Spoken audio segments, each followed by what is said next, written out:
1400 hours GMT, which is 6 p.m. in the United Arab Emirates, which has just announced a large stimulus plan to help ease the economic fallout from the coronavirus. But there is a big casualty as well. One of the world's biggest airlines, Emirates, based in Dubai, will suspend all passenger flights from Wednesday. They've just announced it on their Twitter page. 25th of March 2020. Cargo will continue. They call it a painful but pragmatic move. We're going to talk to Kurt Hoffmann about this, aviation journalist at Air Transport World and Aviation Week.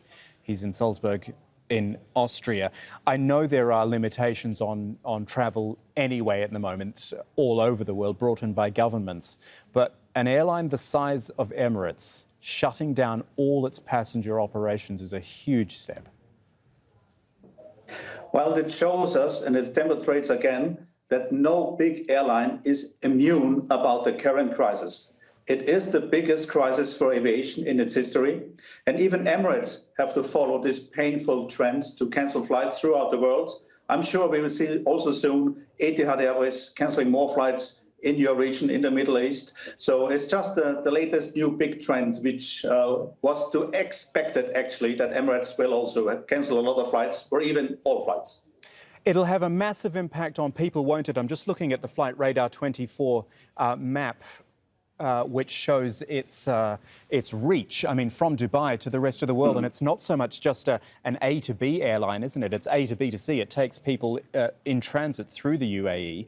This will have a very big impact on a lot of people.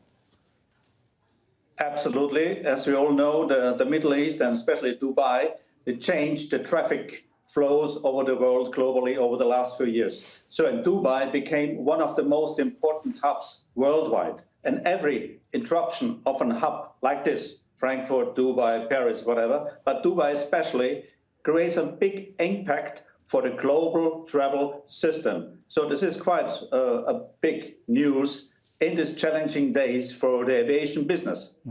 Smaller airlines must be quite worried seeing this sort of news of a big airline, as you point out, like Emirates, which will have support from its host city and from its government. If it can have this sort of trouble, then smaller airlines, there must be the risk of them some actually going to the wall in this crisis, which is, well, who knows how long it will be. Yes, the problem is we don't know how long it will take, and we have to expect this crisis for aviation takes quite long.